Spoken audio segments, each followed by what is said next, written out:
Morning, everyone. Welcome to the January 13th, 2026 meeting of Henderson County Fiscal Court. We are glad you are with us, and for those watching online, we are glad you're with us as well. We will begin as we always do with an invocation. Would you please stand with me?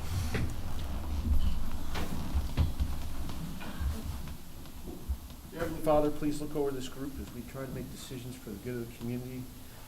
Watch over our first responders and military personnel both here and abroad. Be with families who have lost loved ones that are close to us as well of late. And please bless our community and watch over it in your good will. We say all these things in Jesus' name. Amen. Amen. I pledge allegiance to the flag of the United States of America and to the republic for which it stands, one nation, under God, indivisible, with liberty and justice for all. Madam Clerk, would you please call the roll? Sure.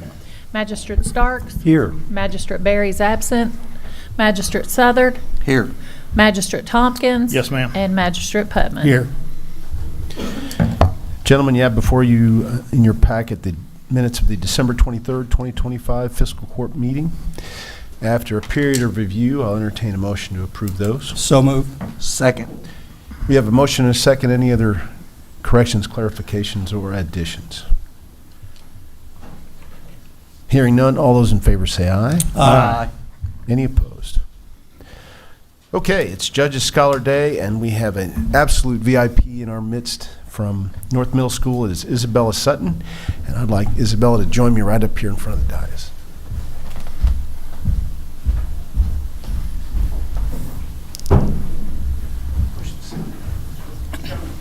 Yeah.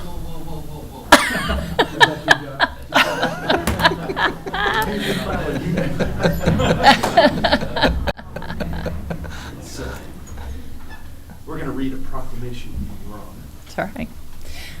Whereas Isabella Sutton has been chosen by North Middle School to be the recipient of the Judges Scholar Award for exceptional efforts in both academics and school activities, and whereas Isabella's hard work and dedication in making the most of educational experiences and developing positive relationships with teachers and other students will lead to future success, and whereas success is measured in many different ways, whether it be passing a test, scoring the winning point, achieving a particular goal, or taking the necessary steps for overall improvement, and whereas the Henderson County school system could not let Isabella's efforts go unnoticed, and whereas Henderson County Fiscal Court supports the school system and acknowledges these accomplishments as being significant because students such as Isabella Sutton will be our future leaders. And now, therefore, I, Brad Schneider, County Judge Executive of Henderson, join with the Henderson County Fiscal Court to proclaim January 13th, 2026 as Isabella Sutton Day.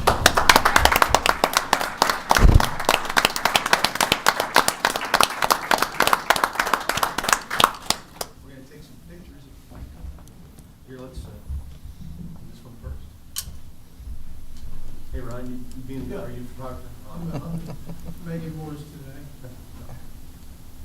Thank you. Family first, and then we'll get everybody.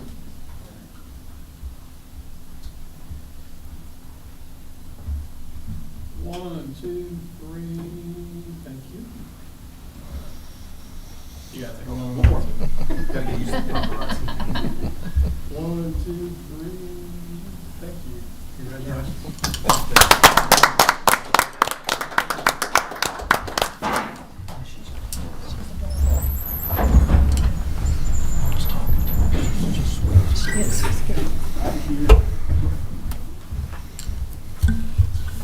Yeah, well, this is gold, little hidden color coming.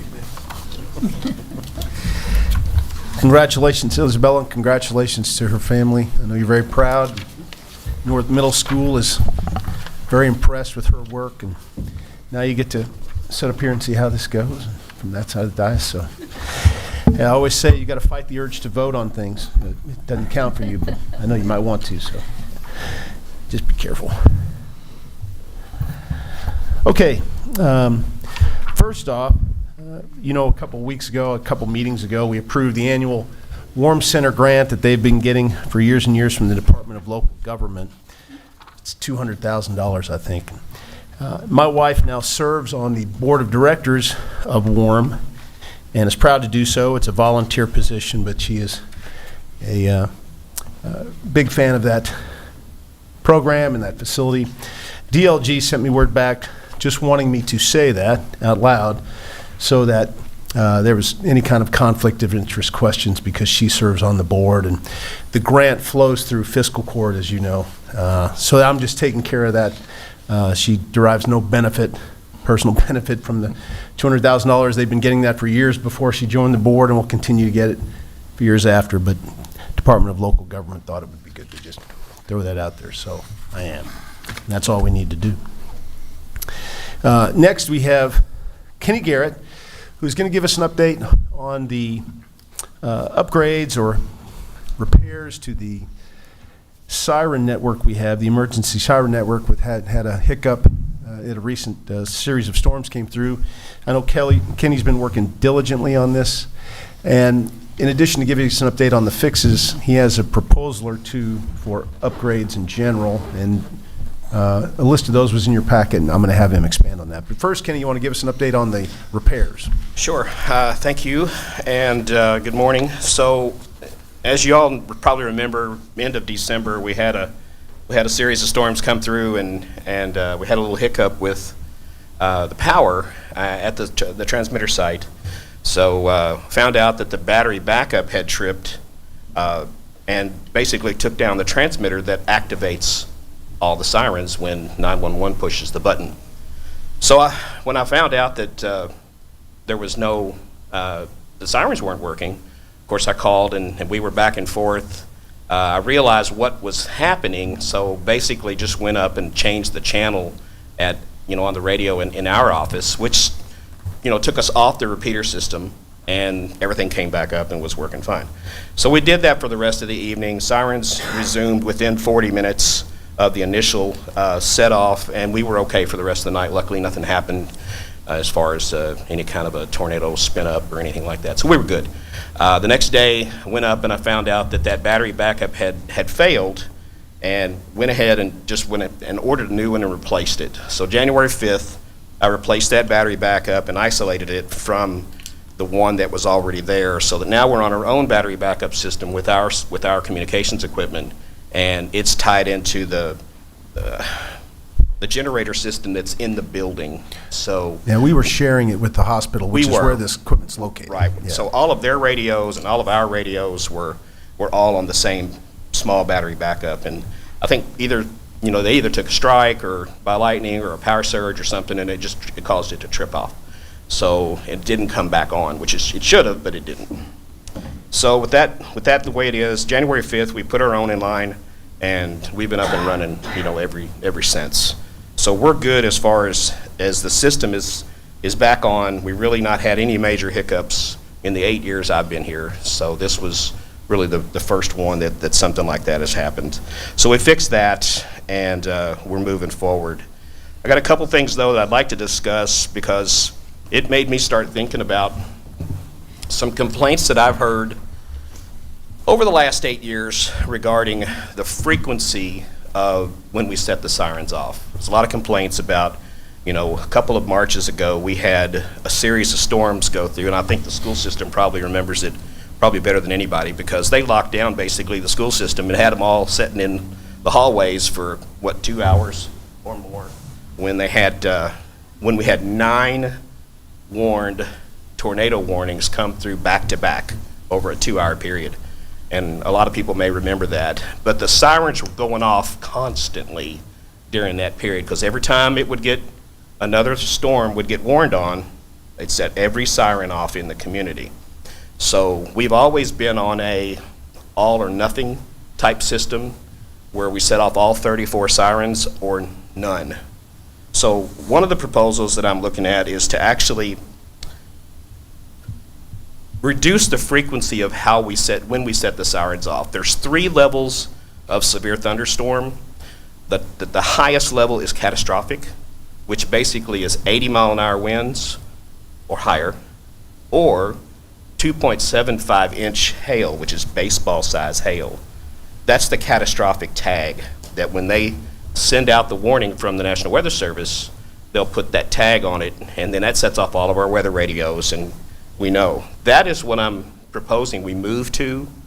Anything less than that, they're still going to get a National Weather Service warning, but we just won't set the sirens off, which will reduce the amount of times that we set them off, because 70 or 80% or more of our warnings are not catastrophic thunderstorm warnings. They're the smaller, the lesser, the wind is less, which is what really causes that to happen. So that's the first thing is I'd like to change the way we alert to move up to the catastrophic level, which will reduce the amount of siren activations we see during a period of time when we have storms in the area.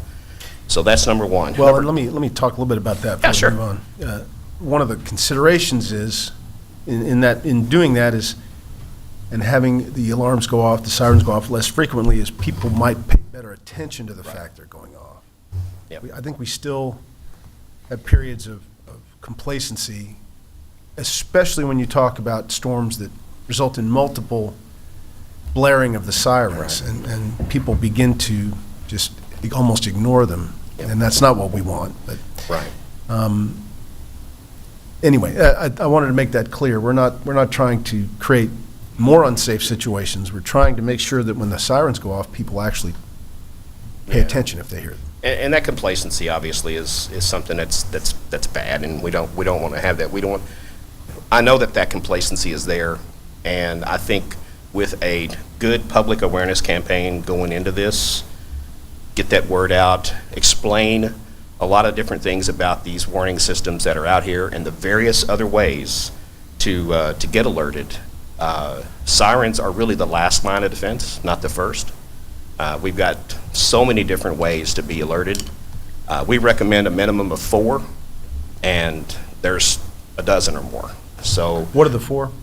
the 4 that we recommend, other than weather radios, we've got HyperReach, which is a voluntary system It's a text system. that it is, right, it's the one that we use primarily for all of our really bad public alerts, whether it's, fugitives in the area, weather-related issues, evacuations. We had the issue out of Warwick County where we had to do a shelter-in-place. That triggers the shelter-in-place. We've got news media and various other types of apps. So we have Know Now, which is a new one that we put into effect this year, which is push notifications to your cell phones. Again, all of that information is on our website, on the Henderson County's website too. So you just go down to our website and click on those things. You can sign up; they're free, and you'll get those push notifications, and you'll also get the alerts whenever we have to actually have a really, a more serious type of emergency.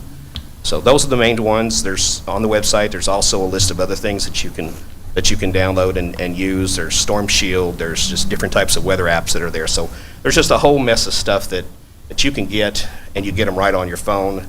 So when you're out and about, you can't get everybody. There's no one solution. That's why we recommend multiple. So that way And that's we'll in try to catch addition them. to traditional weather radios and Wayne Hart. Correct. Correct. Yeah. So we all watch for Wayne Hart when he Yeah. takes his coat off. Yeah. We know it's serious. So yeah.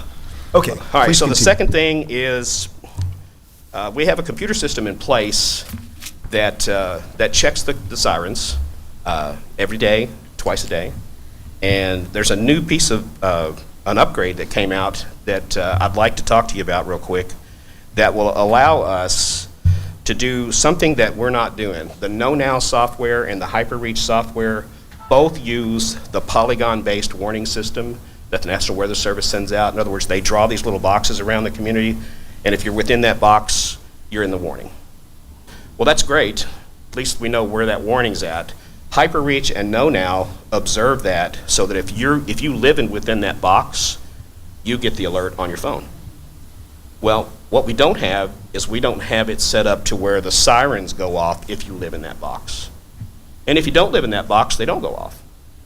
So what I'm proposing we do is to purchase this upgraded piece of software, and it comes with a computer because it's all computerized.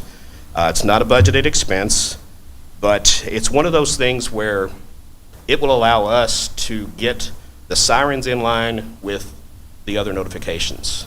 So, and then we also have a buffer zone that we can create outside that polygon of a couple of miles, 3 miles, because, you know, I've always been the one that says, okay, if it can spin up here, it can spin up here, right? And I always liked the ability to turn on all the sirens or activate all the sirens, because you just don't know, right? I'd rather be over-prepared than not. That's my job, right? So what I'm talking about doing is purchasing this software. You should have the information. Do you want me to go over that? These numbers and stuff? Does everybody have a copy of that? But you can delineate them real quick. Okay. So we're looking at roughly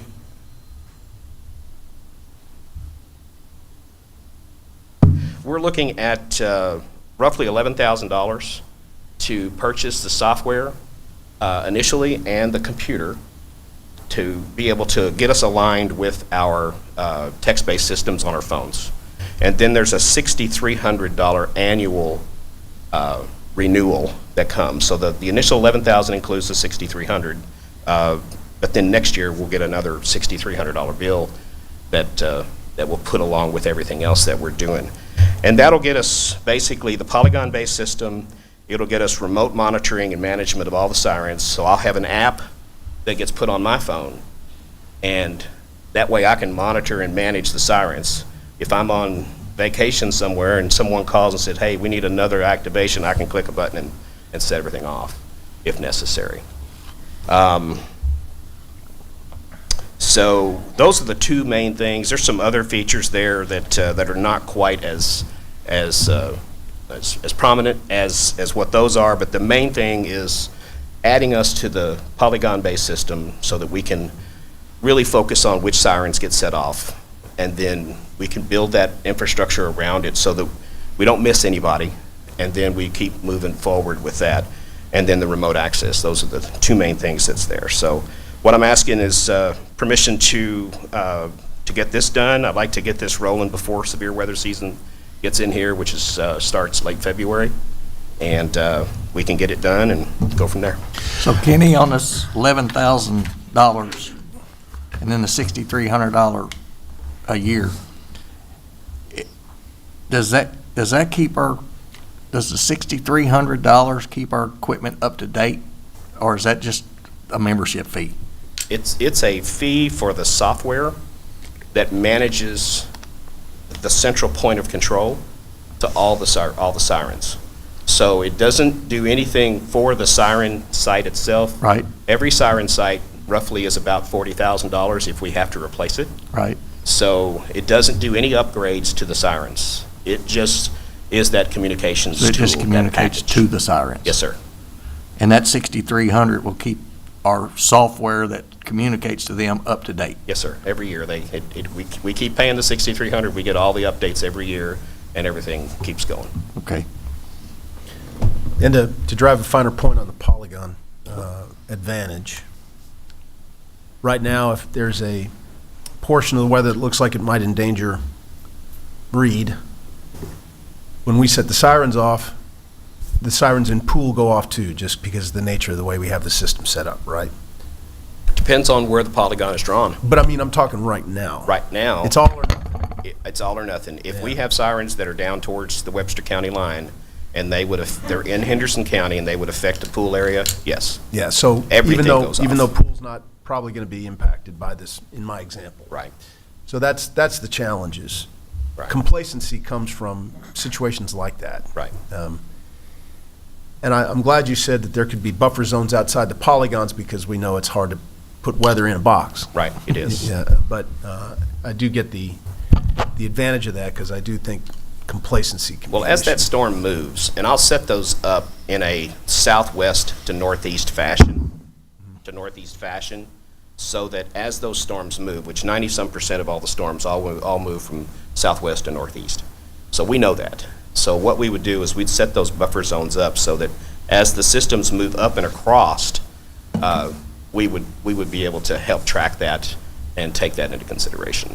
I'm thinking probably 4 to 5 zones across the entire county. So on your thing here, I'm looking at, you got several other options down here for upgrades. I take it 2,500 and 525 for the commander on one Correct. messaging. So is 11,000, is that included, or is that extras? It does not include those options. One of those options is for lightning alerting. The city has a lightning system now in place for a couple of the parks in town. I think Newman Park and a couple of different ones, that if there's lightning within so many miles of an area, they have an alerting system. It's like a little siren system, if you will, a smaller siren system. Right. That goes off.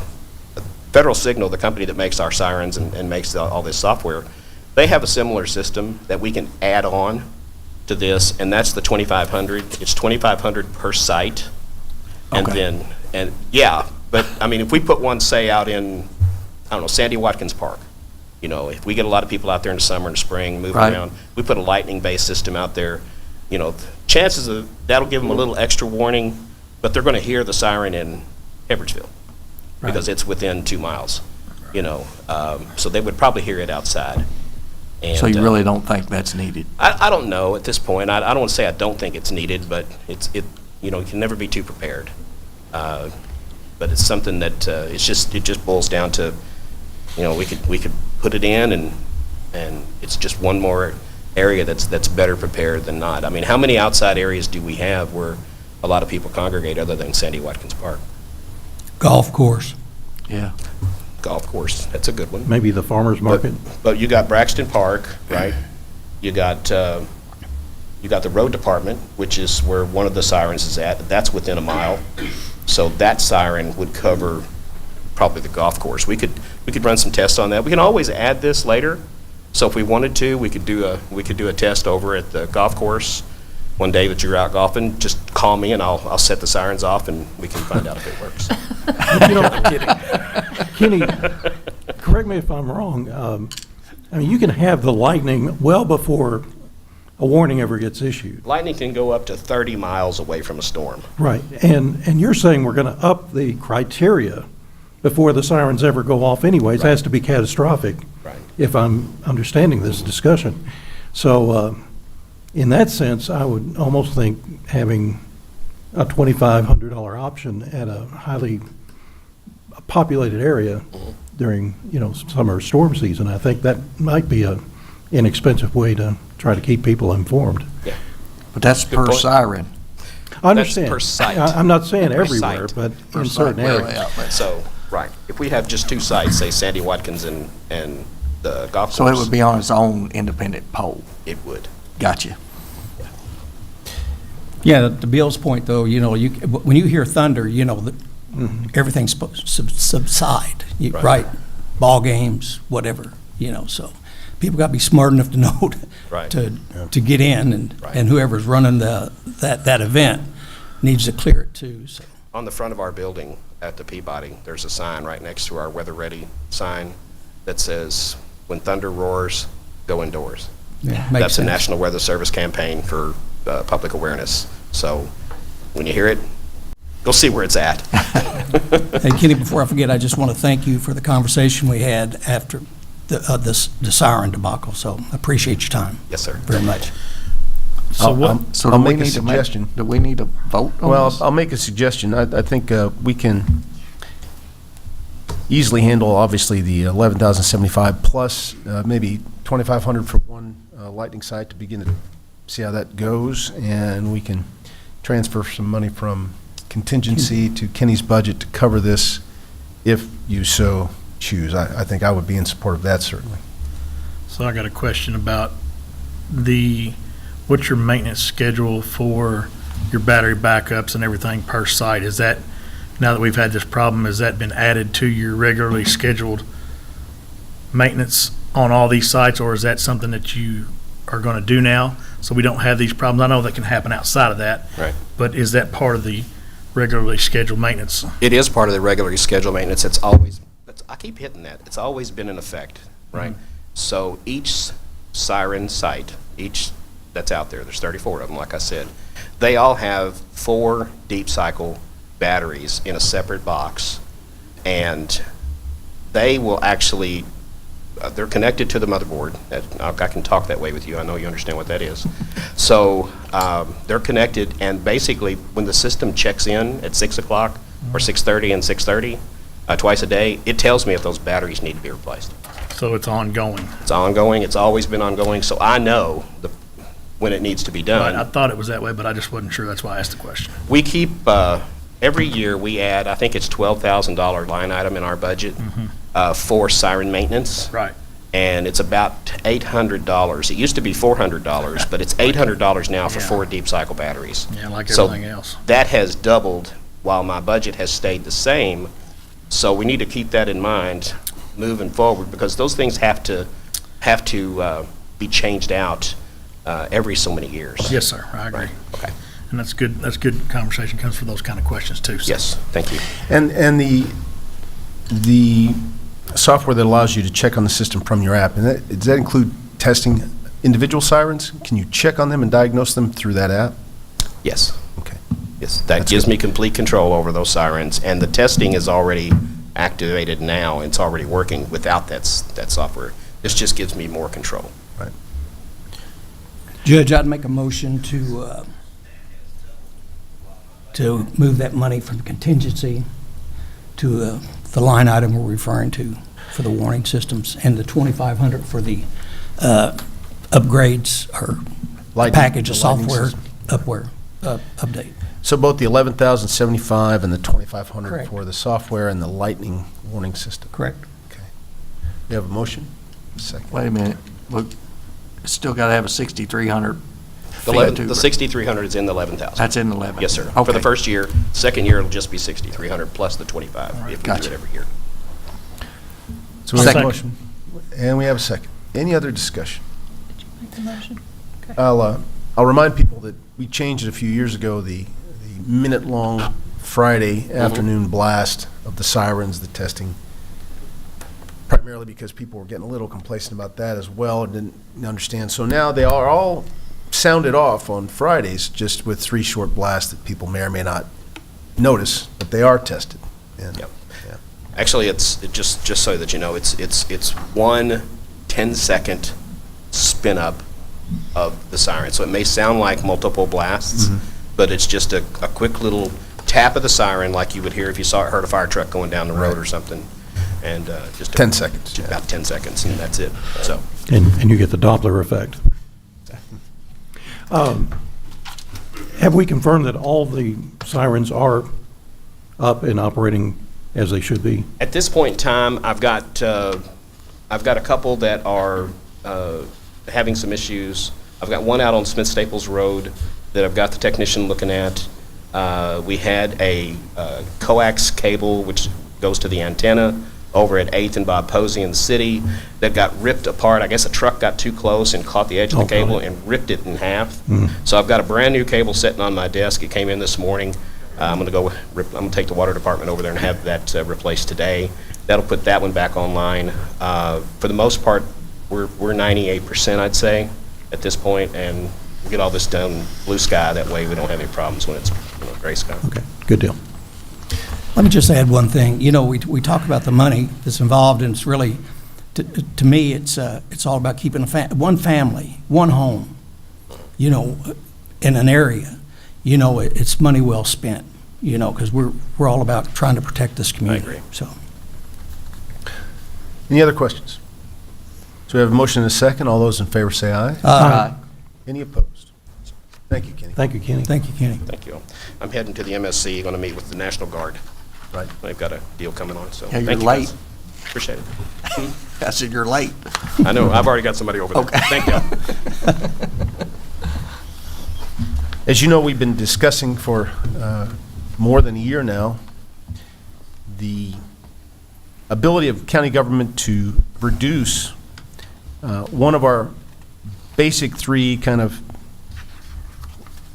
stools, legs of our stools, you know, the big 3 taxes that we get most of our revenue from, and they are property tax, insurance premium tax, and net profits occupational tax. Because of our performance as a county financially, and some analysis done over the last 6 months, we believe, and something that especially Magistrate Southern has pushed for quite some time, is to cut our insurance premium tax in half. And the reason that may be the most advantageous thing for us to do for the people of Henderson County is not everybody who lives out in the county is a property owner, and not everybody in the county who lives out in the county works in the county, so they're not subject or pay our occupational tax. But nearly everyone who either rents or owns or lives out in the county is insuring something, cars, boats, houses, any number of things that end up on insurance lists, and so they pay that insurance premium tax. And as Tim has reminded me many times, because he gets these words from business owners, if you own a business that had a lot of equipment, like farmers or trucking companies, the insurance premium tax can really pile up. It's a significant burden for them. So I'd like to recommend to the court that we begin the process of amending our tax ordinance and cutting the insurance premium tax from 9.75% to 4.875%, I believe is half of that. This will amount to about $2 million in savings for the people of Henderson County. It's the largest tax cut in recent memory by a dollar amount. And I think it will be felt by a whole lot of people in their pocketbooks. And again, we've talked about this for some time, and we, in that time frame, have started, welcomed a new coal mine that will be paying the county coal severance tax for a long time, other revenue that is growing. So that allows us to do this if we want to, I think, without trouble, without any kind of worry about whether we can cover, our normal expenses as we work on budgets over the next few years. So I'd like to have any discussion about that. You'd like to? Just one thing, Judge. If we start this process now, when would that be completed? Because then there's some state Yes. statutes and stuff that we got to. Yes, we would have to follow. send the Department of Insurance our intention to change this by March 23rd. So if we agree, then we will probably have first reading of this change in our tax ordinance at the next fiscal court meeting. Hopefully, we'll be able to then have second reading at the first fiscal court meeting in February and have plenty of time to notify the Department of Insurance. The change would take effect next fiscal year, starting July 1 of this year, and that's the process. So any thoughts? I've been around a long time, and that tax there has been a thorn Some people's minds, yeah. for many years. It is one of the taxes that really hits a lot of people, probably more people than the property tax or the occupational tax. So. Well, Judge, I'm all in on cutting myself, so. Any other thoughts? Mr. Southern, you've been a champion for this for a long time. I ran on this my first term of getting rid of this, and then when I got in and got to see the numbers, I realized that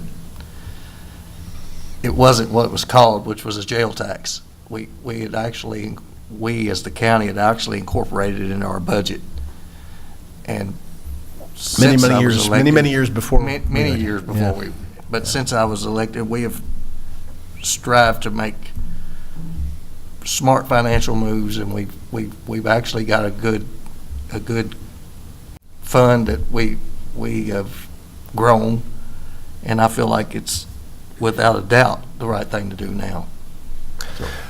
The analysis done was to make sure that we could afford this.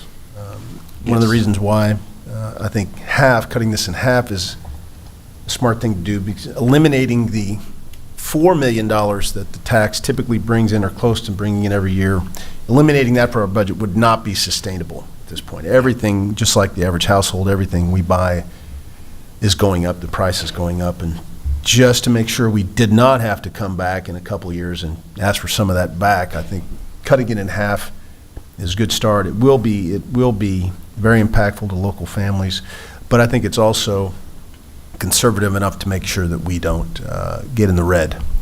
And again, other forms of revenue are growing to cover this, and I think we will still be in good order even as we give Henderson County this tax break. So that was why we arrived at half. Yes. And you and I talked about it for a long time. So again, the estimate, it'll put $2 million back in the community, in people's pockets. So We still have to pay our bills too, so. I mean, that's right. it's- That's right. Well, Tim, and we won't have to have that discussion at every finance meeting, so it. I finally shut up. Will you- But Well, I'll just say, I recall the days when this court couldn't afford to buy the equipment that it needed for the sheriff's department, for the road department, for a lot of departments, because we lost our coal severance dollars, and because revenue sharing went away, just very abruptly. And suddenly, we were in financial arrears big time. And I remember one year, it went right down to midnight before they could actually agree on a budget. And it looked like the state was going to have to come in and take over. That's how bad things were getting.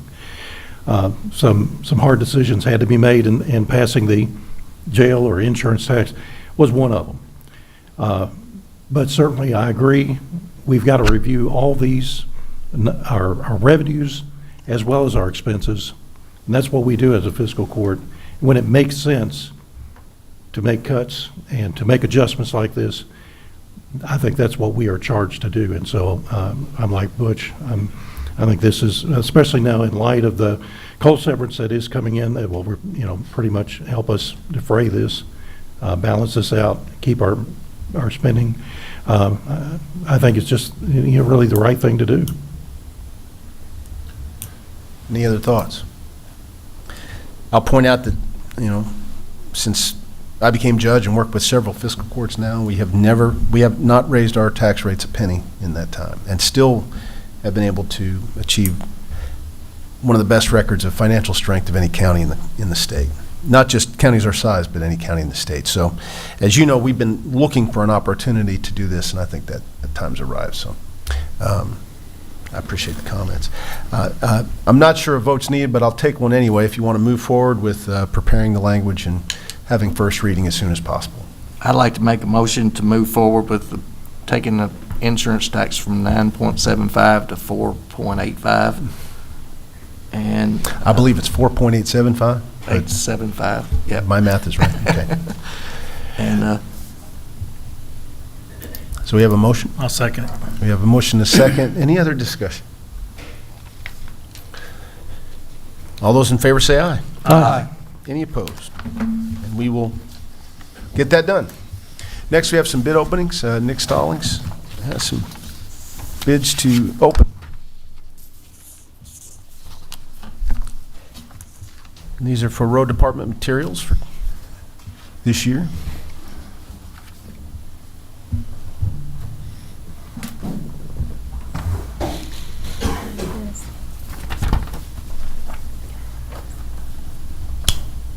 All right, buckle up, Isabel. It's going to be a little bit.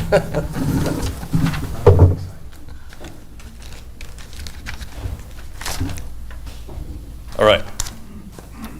First one we have is wind water. This is pipe. Okay. So we have 4-inch. $1.11 per foot, 6-inch pipe, $1.90 per foot, 8-inch, $3.43 a foot, 10-inch is $4.38 a foot, 12-inch is $6.04 a foot. Then that's all in HPDE, the NW12, the dual wall pipe that we always use for our cross drains and our entrance pipe. There are times we need corrugated metal pipe, so we ask for those bids too. They got 15-inch at $18.35 a foot. The N12 is what I start calling from now on. N12 is $8.10 a foot. The 18-inch corrugated is $22.02. The N12 is $10.96. The 24-inch is $30.08 a foot. The N12 is $18.45 a foot. The 30-inch $36.68 per foot. The N12 is $25.88 a foot. The 36 is $144.02 a foot. It's $33.10 $51.31 a foot for the N12. 42 inch is $51.36 a foot. The double wall, our N12 is $51.30 a foot. Then the 48 inch corrugated is $58.69, and their N12 is $60.66 a foot. Their 54 inch for corrugated metal is $74.24. They do not have a N12 and 54 inch diameter. Their 60 inch, which is 5 foot, is $80.99 a foot for the corrugated metal, and it's $103.82 a foot for the dual wall N12. And that is what they bid for. Yeah, that's what they bid for the pipe.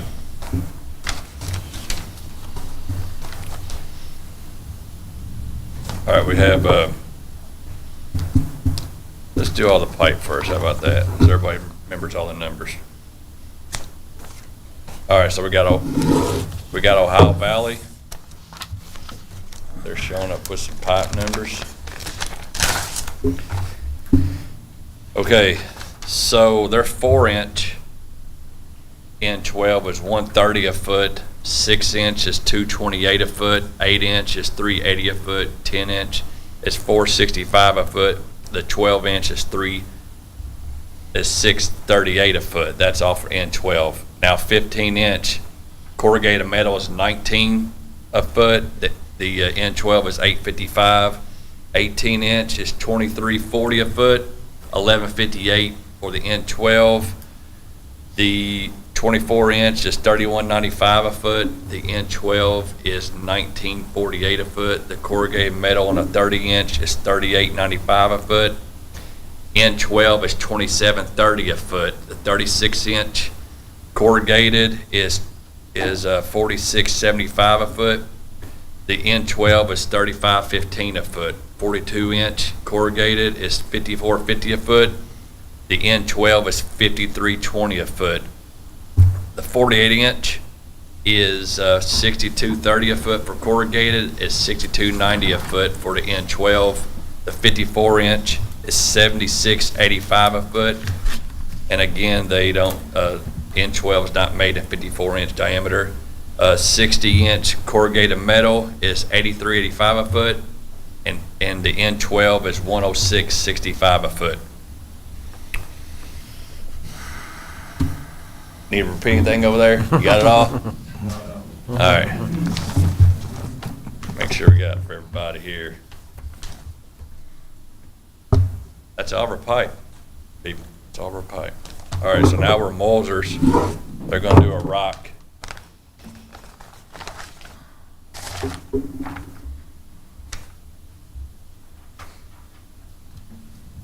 All right, we do 30. We do threes. That's our big rock. That's $25.50 a ton. 57s is $25.40 a ton. 6/8 or 68s is $26.25 a ton, and 9Ms is $31.20 a ton. We got our DGA at $23.40 a ton. Class 1 riprap, which is 10 inch, is $35.95 a ton. Class 2, which is 12 inch riprap, is $31.95 a ton. And the large riprap stone is a Class 3 18 inch, is $33 a ton. Our field sand is $16.90 a ton. We use that for our snow, salt operations for snow and ice. And then mortar sand is $22 a ton, and they do not sell river sand or river gravel. That is Mulzers. All right, next one we got is ASG. Hey, what's the difference between field sand and river sand? River sand's dirty. Field sand's clean. It's been washed, so you don't have particles in it from river. Gotcha. And it's a little bit better.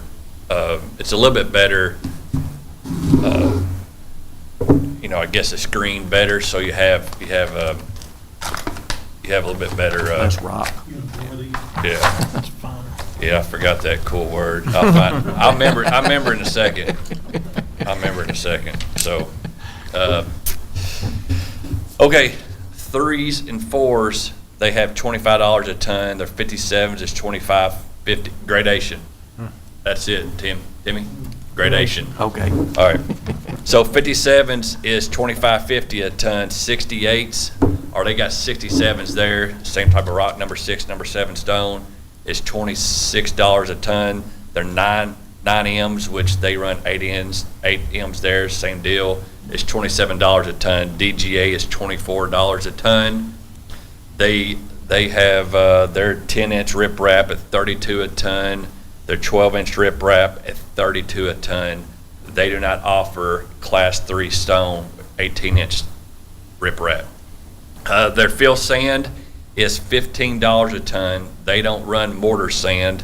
It's not available there. But they do run river sand at $16 a ton, and their river gravel is $21 a ton. And both Moser's and ASG only gave us bids for us to pick up on-site FOB and not delivered. So, which we typically don't ever have anything delivered. We're always picking up and taking to a job site. All right, now we're here for Moy Concrete. All right, our two typical concrete PSIs is Class AA, or Class Single A, which is 3,500 PSI. That's 163 a yard. 4,000 PSI, which is Class AA. That's 165 a yard. We use flowable fill, diggable, which means it's only got a small amount of cementitious particles in it, which is 105 a yard, and non-diggable, which is obviously what it means is it's more cement in it, which is hard to be able to dig back out, and that's 110 a yard. So now we do have additional additives for accelerators and ice and hot water, but we never use those, so I won't read those. All right, Mr. Steve. That's it. That's our bids. You want to take those back and review? Oh yeah, I'm gonna have to. Okay.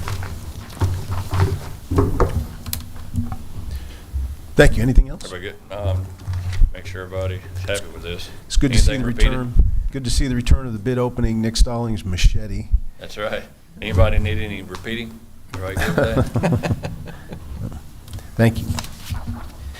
Next in your packet is the coroner's report, and Sheila Patterson is with us. Welcome. Morning. Morning. So we have calendar year instead of fiscal year, end of year. We had 139 cases that we worked for this 25 year. 24 we had 138, so at least it's not the 150 and 160 years that we've had in the past. And we still continue to have lots of cremations we signed for, which are over and above cases we work. And we had a total of 164 that we signed for this past year. Any questions? Still busy. Yeah, we've already started out the year with, I think we've had 7 cases already. Wow. Wow. What percentage of the cremations you sign off on involve more than just kind of a cursory investigation that might be a little bit more complicated than normal? What would you guess? Most of them are not. A whole Right. lot of them are hospice cases, either Right. through St. Anthony's inpatient care or at-home care. Right. But, you know, it's the cheapest route for people to go these days, so that's why a lot of them choose that option. But they're not typically a big time burden for you. Not usually, Yeah, okay. no. Just a cursory investigation, you know, ask and see what if they've been in a facility, how long they've been under their care, and what they were treating them for. Is usually all we ask. Gotcha. Okay. Anything else? Any other questions? You had full complement of deputies now? I do, currently. Is that 4? 5, 6 count myself. Okay. All right. Thank you. No. Any other Thank you. questions? Thank Thank you, you. Patterson. You're welcome. Thank you so much. In your packet is the annual fee office budget that Sheriff Stauffer sends to the state. There's a state requirement. He estimates fee revenues just to clarify, this is his initial estimate that's required by the state.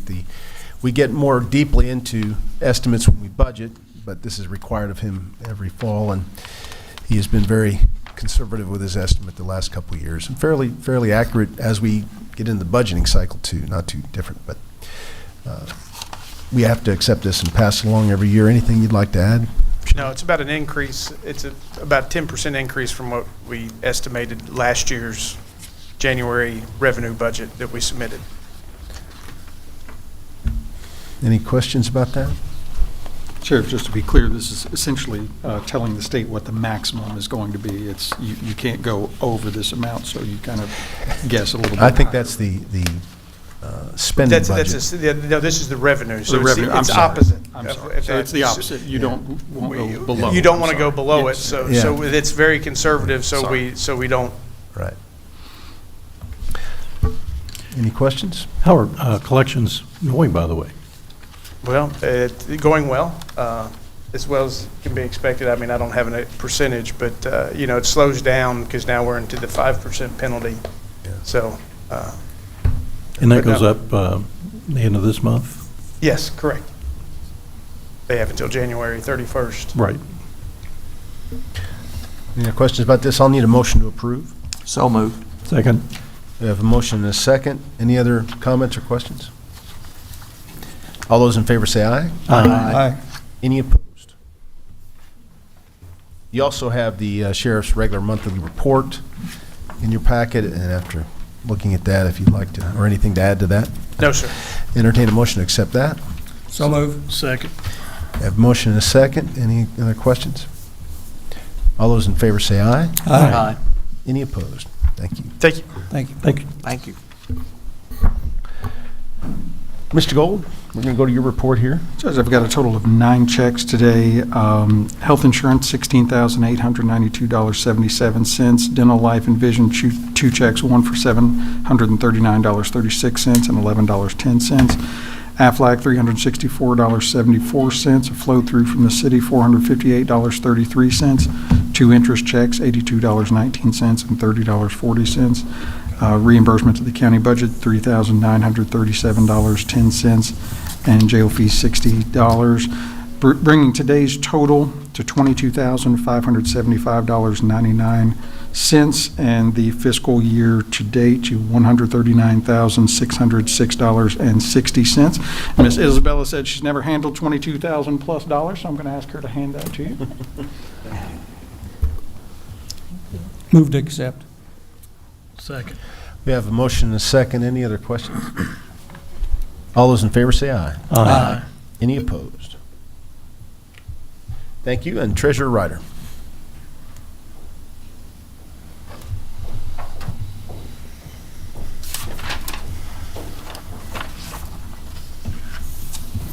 You have the transfers, and these are as presented, and this is redistributing appropriations within the existing budget. I also have 2 cash transfers from the state grants fund to the jail fund, $24,197.72. This is to correct electronic fund transfer error from the Bureau of Prisons for housing for the months of July, August, and September of 2025. From the state grants fund to the LGEA fund, $24,234.52. This is to correct the electronic fund transfer reimbursement error for the 2024-2025 non-public school allocation for busing. An error in the state sending us the money to the wrong account. Yes, sir. Yeah. You notice the other transfers were from workers' compensation. As you know, we get a bill for the workers' comp at the end of the year based on our work, our injury or experience or whatever happened in the year. And we estimate at the beginning of the year, then they send us a bill at the end of the year based on our experience, and we pay that. Sometimes we get a refund. We get a benefit. This year we have to pay a little bit more than they estimated. And workers' comp has gone up So you consistently project as well. forward and audit backwards. So. Any I other move questions? we accept the transfers, Judge. Second. We have a motion and a second. Any other questions about transfer? All those in favor say aye. Aye. Any opposed? I do have claims. From the general fund to Lowe's, $530.33. The majority of this comes from the Judicial Center renewals appropriation line. To Tony Hedspeth, Sheriff's Department, $600. This is for travel, training expenses, and is to come from the Sheriff's Conference Training appropriation line. From the road fund to Nick Stallings, $5,152.67. This is for fiscal year 25-26 training incentive and is to come from the county engineer training incentive appropriation line and is to be paid with the January 15th, 2026 payroll. From the jail fund to Advanced Document Solutions, $900.66. This is for copier charges and is to come from the data processing equipment appropriation line. To U.S. Bank, $6,492.23. The majority of this is from equipment repairs and maintenance and office supplies appropriation lines. Move to pay the claims. Second. A motion and a second. Any questions about those? All those in favor say aye. Aye. Any opposed? Thank you. Thank you. Before we go to the good of the county, we have some old business. As you recall, at the last meeting, we voted on two measures. One was to refer to Planning Commission staff the request to develop text involving a cap on the amount of acreage in the county that can be controlled and developed potentially for solar farms. That request has been sent to Planning Commission staff. Since they are generating the text, that's not something we have to vote on here or send in a formal resolution to them, I should say. So that's on its way. Brian Bishop's in receipt of that, and they've begun the process, from what I understand. We are going to need a resolution for the other item, which was creating a moratorium on BES applications while we consider updates or text changes to the BES ordinance. And because we have the language here, that's why we have to vote ourselves on this one. So I'll read the resolution. Resolution originating proposed text amendment to Henderson County zoning ordinance found in the Henderson County Code of Ordinances in Appendix A thereof, which would create Article 32, Battery Energy Storage Systems, BES, of said ordinance to institute a moratorium on Tier 2 BES systems and referral to the Henderson City County Planning Commission, HCCPC, in compliance with KRS 100.211 and directing the HCCPC, the Henderson County Codes Administrator, and the County Board of Zoning Adjustment not to accept or process applications for BES projects during the hearing process. Whereas Henderson County Fiscal Court is tasked with providing for the general safety and welfare of the citizens of Henderson County, and whereas the Henderson Fiscal Court, pursuant to KRS 67.0833, shall have the power to carry out government functions necessary for the operation of the county, which includes planning, zoning, and subdivision control according to the provisions of KRS Chapter 100. And whereas, as stated in subsection 1.01 of the Henderson County zoning ordinance, the purposes of the ordinance include promoting the health, safety, morals, and general welfare of the community, to facilitate orderly and harmonious development and the visual character of the community, to regulate the density of population and intensity of land use in order to provide for the adequate light and air. And whereas the Henderson City County Comprehensive Plan includes the goal to wisely plan for land uses in appropriate locations to maximize quality design and minimize the adverse impacts of development, and the objective to preserve agricultural land while protecting the economy and heritage of rural areas of the county. And whereas the Henderson Fiscal Court has agreed to begin a process to review potential amendments to the current BES ordinance to strengthen said ordinance and respond to public concerns. Whereas Henderson Fiscal Court deems it in the best interest of Henderson County to make certain amendments to the Henderson County zoning ordinance with regard to Tier 2 battery energy storage systems. Now therefore be it resolved by the Henderson County Fiscal Court as follows. Pursuant to KRS 100.2113, the Henderson Fiscal Court hereby proposes and originates the amendment of the Henderson County zoning ordinance by amending Chapter 32, Battery Energy Storage Systems, BES, as follows. Add subsection 32.06, moratorium. The remainder of this zoning ordinance and all other ordinances notwithstanding, there is hereby imposed a moratorium on the filing, processing, review, and acceptance by the Henderson Fiscal Court, the Henderson City County Planning Commission, Henderson County Codes Administrator, Henderson County Board of Zoning Adjustment, HC BOZA, or any other department, subdivision, agency, board, or commission of Henderson County government of any and all applications for rezoning, conditional use permits, or other types of applications for Tier 2 best projects and best installations. This moratorium shall remain in effect until December 31st, 2026, or until such time as amendments to this article, if any, are approved by Henderson County Fiscal Court, whichever comes first, unless repealed or extended. The Henderson Fiscal Court hereby directs and requests the HCCPC, in compliance with applicable laws, to hold at least one public hearing pursuant to KRS 100.2113 after notice as required by KRS Chapter 424, and to make recommendations as to the text of the amendment in numerical paragraph 1 here and above, and whether the amendment shall be approved or disapproved, and to state the reasons for its recommendation. If the HCCPC is of the opinion that the originated text should be modified or amended, the Henderson Fiscal Court hereby directs and requests the HCCPC to originate the proposed amendment text with all deliberate speed pursuant to KRS 100.2113. From the adoption of this resolution until action by Henderson County Fiscal Court on the text amendment in numerical paragraph 1 here and above, the Henderson Fiscal Court, the Henderson City County Planning Commission, the Henderson County Board of Zoning Adjustment, the Henderson County Codes Administrator, and any other department, subdivision, agency, board, or commission of Henderson County government shall neither accept nor process any application for rezoning, conditional use permits, or other types of application for Tier 2 best projects and installations. The provisions of this resolution are severable, and if any provisions or parts thereof shall be held invalid or unconstitutional or inapplicable to any person or circumstance, such invalidity, unconstitutionality, or inapplicability shall not affect or impair the remaining provisions of this resolution. Judge, I just want to point out, in the title of this, which is not the body, it doesn't really make a big difference, but in the title, there's a typo. It says it creates Article 32. Article 32 already exists. It's amending Article 32, Okay. which is what the body of the resolution says it's doing, but just wanted to point that out. Gotcha. We'll fix that. With that noted correction, any questions? We will need a motion to approve. So moved. Second. We have a motion and a second. Any other discussion? All those in favor say aye. Aye. And I'll vote aye. Any opposed? Thank you. Moving on to good of the county. If anybody would like to speak for good of the county, please approach.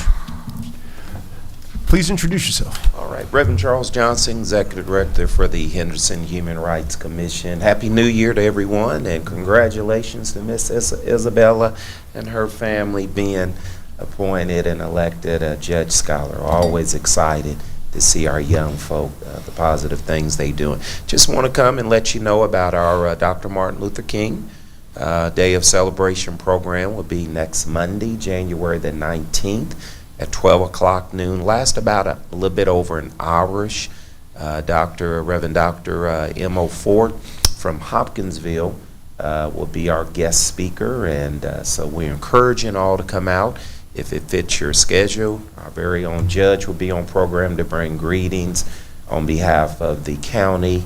Mayor Staten will be on to bring greetings from the city, and Mr. Abraham Brown will be on program to bring greetings from the Hispanic, Latino community. And then our very own high school choir, singing colonels, will be offering the music along with Minister E.J. Simmons. So we encourage you to please come out.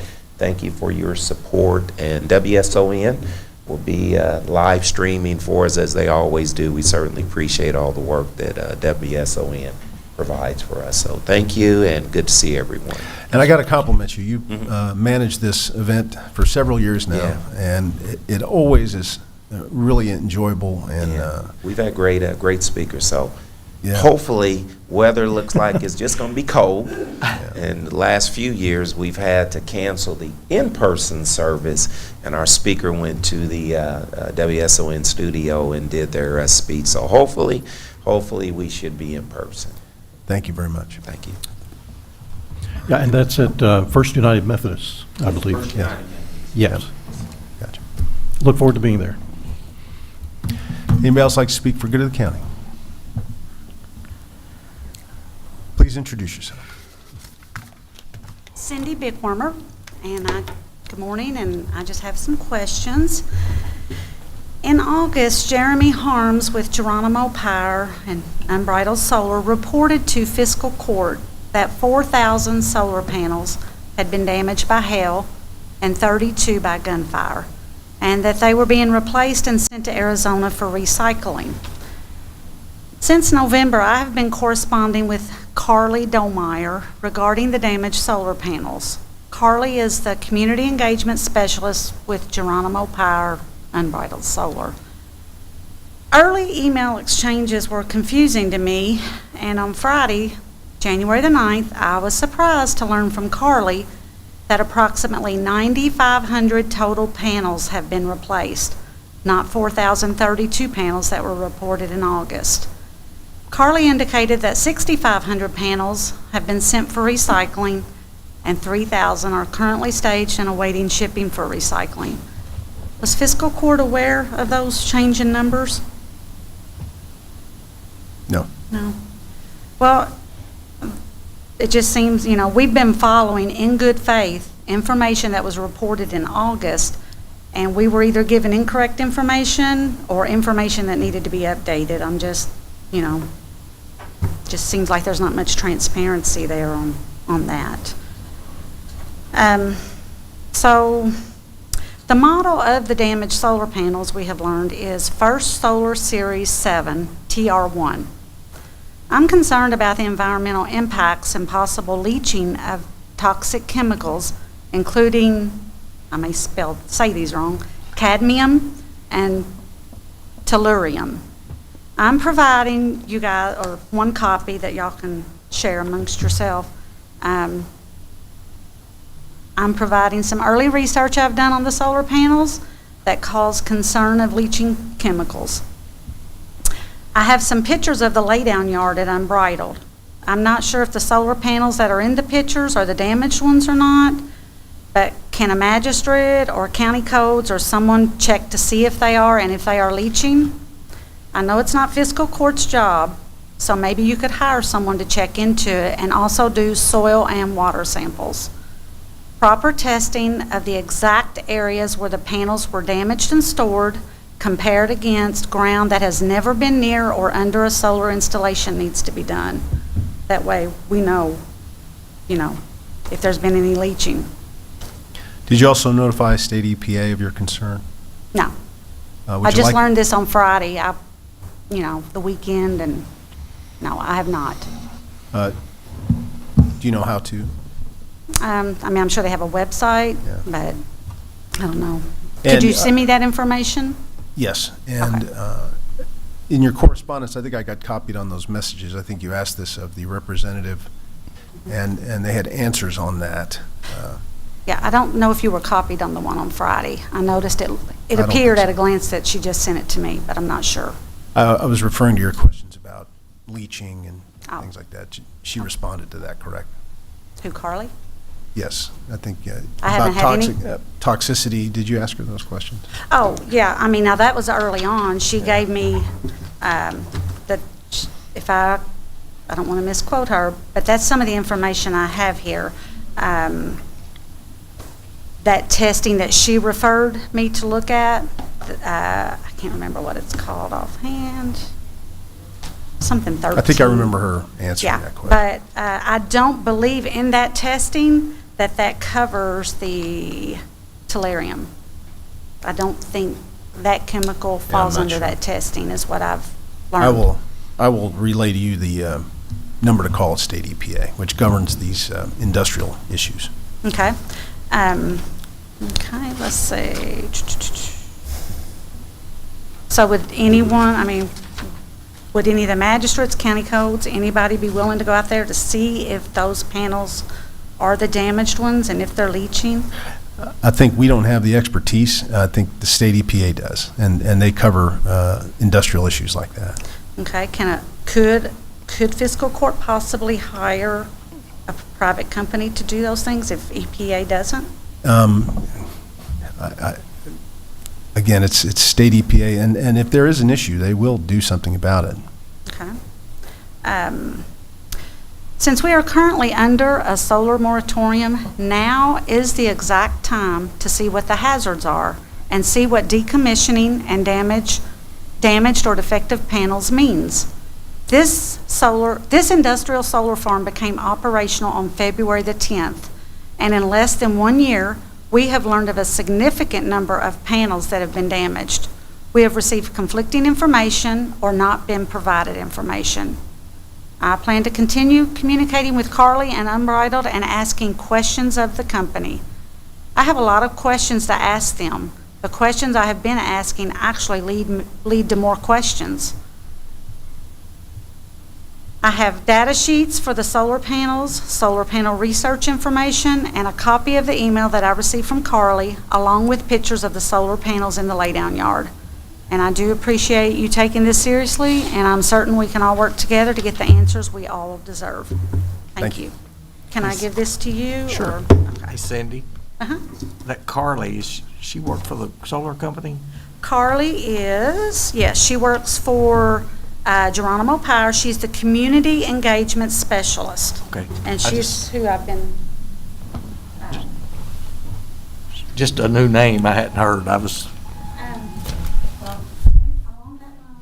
I started emailing Unbridled, everybody that I could find online, in September. And I never got a response back until Carly started emailing me back 2 months later in November.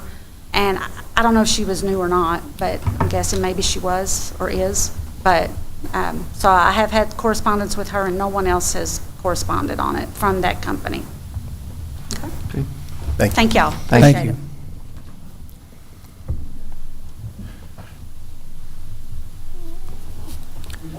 Good morning. Please introduce yourself.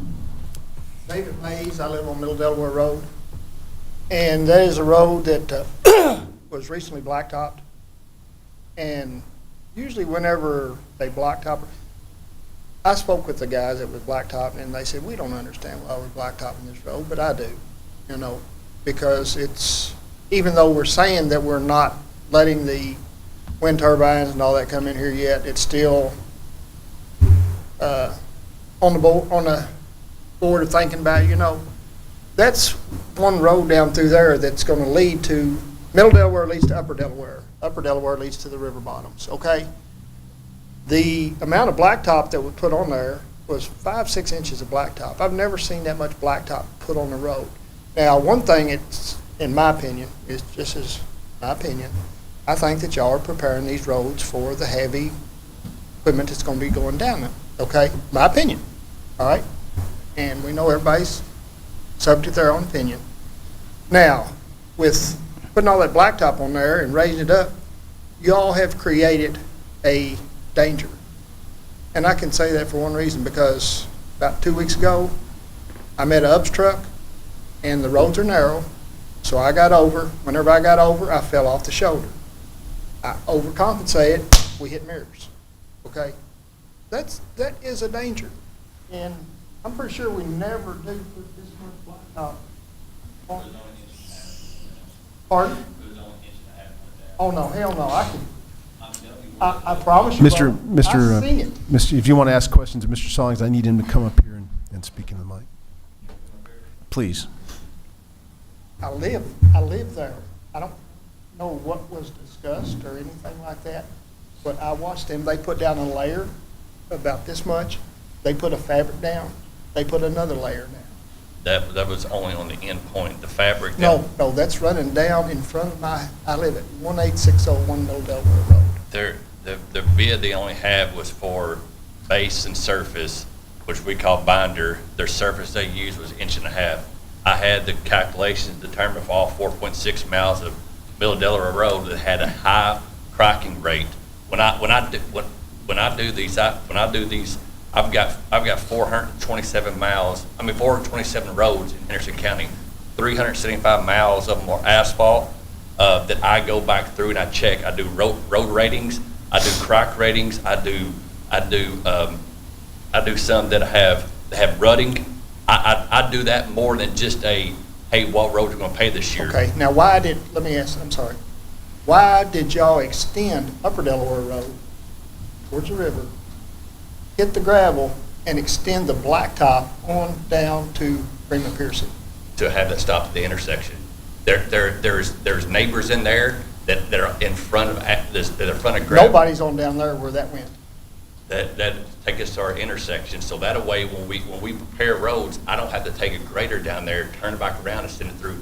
Our ideal that we try to do with our asphalt is to pave gravel roads into asphalt. We've done that with Mill Cates, we've done that with Jay Gibson, we've done that with Royster, we've done that with, I mean, these are all roads in the west part of the county. Anywhere we can, we have an opportunity to. My job is, or once, is to start taking these gravel roads into as asphalt roads, because it's easier on our maintenance possibilities. I agree with that. Yeah, so it's not just that portion. That portion, we were there because I was taken to the intersection. Now the intersection is completed all the way to the end. Now when I run my graders, I run down Freeman Piercy up to Griffin. Y'all have a grader that stays there all the time, I see it. Well, it does that whole entire area. Yeah, I understand that. That makes sense. Yeah, so it does my eastern end of the county, but it's on this side of the river. I've got a grader on the opposite side of the river, so I will have to cross back and forth on the bridge. That's the area they do everything down there from lower Delaware through Crash Creek, all those areas. All that stuff that's done is for my gravel roads is in that area. Now I take it from Freeman Piercy, I take it right up to Griffin, and I don't have to get. Yes, makes sense, Yeah, makes sense. yeah. But back to the blacktop. It would tickle me if somebody would come out and watch me drill a hole in that blacktop, that new blacktop, till we hit the old blacktop and measure exactly how far down that is. The shoulder, I shit you not, is this high, where before you always put a thin layer on. It's not a not a hazard. And It is built, not just on the intersections. I drive this road every day. I'm telling you. How about if you want to go and check with Tim? That's a core. That's a 4-inch core depth is what we take. But when I calculated this tonnage up, and I tell you what, a contractor ain't gonna give us asphalt for free. When I calculated this asphalt up from 1.5 inches to the whole 4.67 miles, they were within 27 tons of my calculation. Over 4.6 miles is absolutely on number. 47 tons. So if they're putting in more than 1.5 inches, then that means they're giving us free asphalt. And I've been in road construction now for about almost 20 years. Nobody's ever given me free asphalt. Would you be able to find the time to come out someday with me? Yeah. And let's do a core drill? And the drop off you're seeing is I put in have them put in a Carlson wedge maker, which it takes old shoulders and it puts the wedge on there. We are going to come in and we're shouldering that road because we bought a shoulder widener, and it's called a road widener, but we bought one. The problem is that my operator got sick and he had to leave. He has to retire. So now we're getting new people trained on that road widener.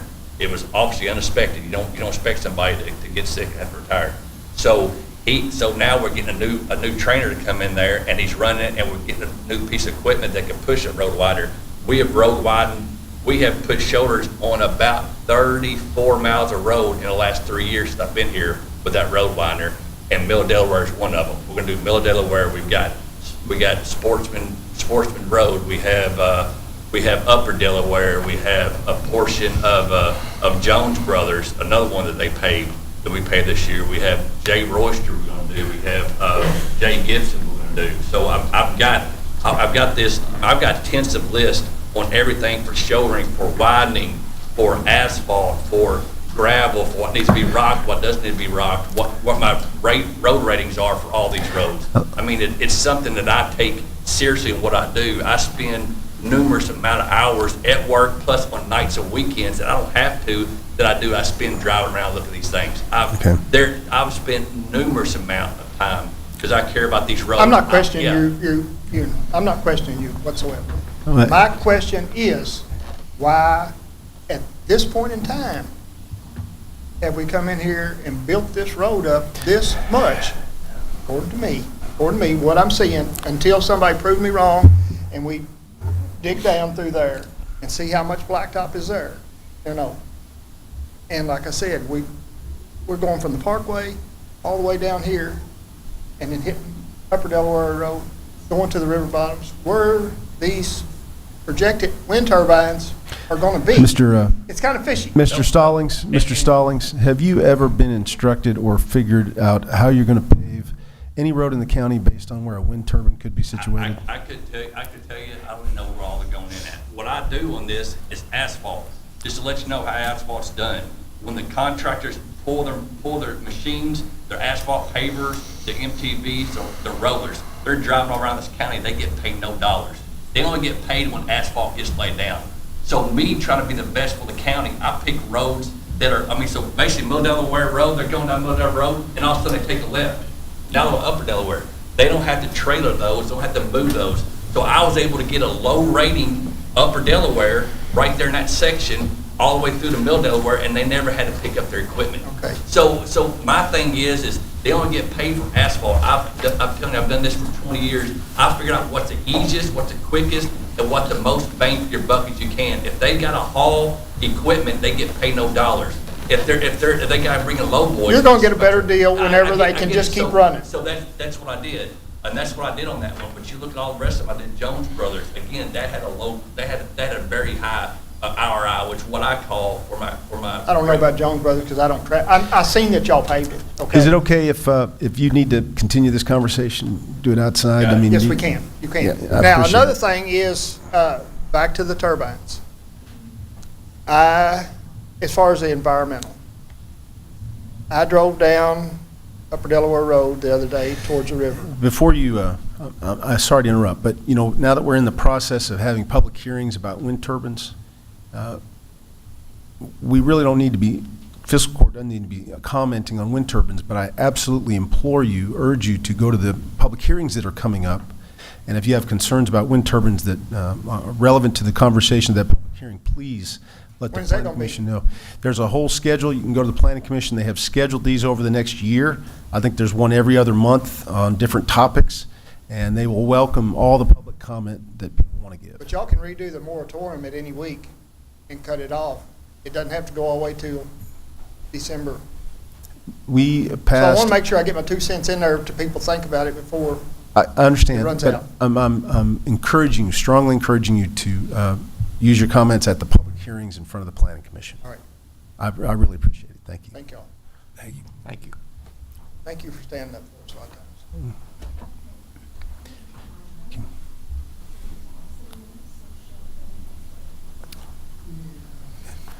times. Please get with Mr. Stallings. I'm going to show you, and then I'll show you. Okay. 2 seconds.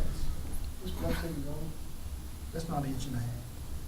Okay, please show Mr. Stallings. I've driven, and I See how much understand, it's got and it built goes, up? yes, sir, and it goes to do with what So, he said. out in my district, which is not anywhere around any solar or anything, they, same way. And if you bring a disc across it, you gotta be careful or it'll actually hit it. On the I farmed edges. all my life, too. I know So what you you're know what I'm talking talking I know about. So where you're going. what has happened is they come off that edge of the other one, of the old blacktop, and it makes it look like it's I'm not saying it's not, because I haven't been out there. Please, Take a video. I think the grandkids love it. They like the ramp. Yeah. They like the ramp on their motorcycle. Anybody else for good of the county? Okay, hearing none, we'll go around the horn. Mr. Southern. We've been pretty blessed with some good weather. He was talking about sand and salt a while ago, and it makes me nervous when we mention that, but hopefully we can stay in this dry. I can deal with the cold, just dry, because it's sand and salt's not easy on our budget either, so hopefully we stay good. Isabella, congratulations. It's a big deal. North Junior High's got a whole lot of people in it, and they picked you. That says a lot. And you have a beautiful dress on. So, again, enjoy your meal, and I hope you have a good time at the rest of the year of school, and keep doing what you're doing. Thank you. Thank you, Master Southern. Master Tompkins. Well, I'd just like to say, I applaud you for choosing to do the right thing when nobody's looking, because clearly that's what helped you get to where you are. It's not fun to study and do everything you need to do because you weren't chosen just because you're a good student. You know what I mean? Obviously, you're a good member of your community as well. So we're proud of you for that. I never had a day named after me, so enjoy that. I'd get a little extra mileage if you could. And parents, I know you're proud. Just keep doing what you're doing too. You know, these kids, they have so much to offer, and I'm going to steal Attorney Gold's thing again. Don't wait till you're our age to get involved. Your opinion and your thoughts are going to help when you are our age. So find ways, if you can, to get involved with things. You know what I mean? Learn about, different things, or, once you do, voice your opinions on that to help make things better. But we're certainly proud of you. Continue what you're doing, and hope you have a good rest of your day. Master Putman. Thank you, Judge. I had the opportunity to speak with the parents and Isabella before the court meeting. She's a jewel. I don't know any other way to say it. She's just so bright, obviously intelligent, and the personality that she has. You have to succeed in life. You're a real jewel. You really are. Again, I try to tell her, the parents, I said, when they select the scholar, it's the whole person. It's the personality, how you interact, grades. It's a complete package, and very few people have that, and you're very blessed. And I know your parents are very proud. She's got some siblings as well, so she's raised the bar considerably. So enjoy your lunch, and congratulations, and Judge, all is good in the fourth. You're welcome. Mr. Gold. Well, I'll echo congratulations again, Isabella. She's been one of the more engaged students we have up here. She actually, has been involved and wanted to know what's going on and had some good comments and questions. So, very impressive young lady. So, congratulations. And kind of along the lines of what Magistrate Tompkins was saying, leadership is action, not position. So don't wait until you're in some sort of official leadership role, elected to something, appointed to something like that. Leadership is what you go out and do every day by the example that you set, and clearly your school has recognized that you're a leader in your school. So congratulations for that. I hope you keep going, and we're very excited to see the heights that you're going to rise to in your life. Judge, with regard to the county attorney's office, we want to give a shout out to our child support office out on Clutie Park Plaza. The property there that we rent has had issues for the last year or so with different plumbing things, and it's been a real hardship for them. So right now our back parking lot is completely dug up, and the water's had to go on and off, and plumbing folks think they've isolated the issue, and we might not have sewage backing up into the office more. But the way that our staff out there has been able to keep that office open, keep things functioning, despite having to deal with all of those issues, is incredibly impressive. And they've put up with a lot, and I'm happy to work with the fantastic staff that is the Henderson County Attorney's Office, both our staff here and our staff out at the child support office. Master Starks.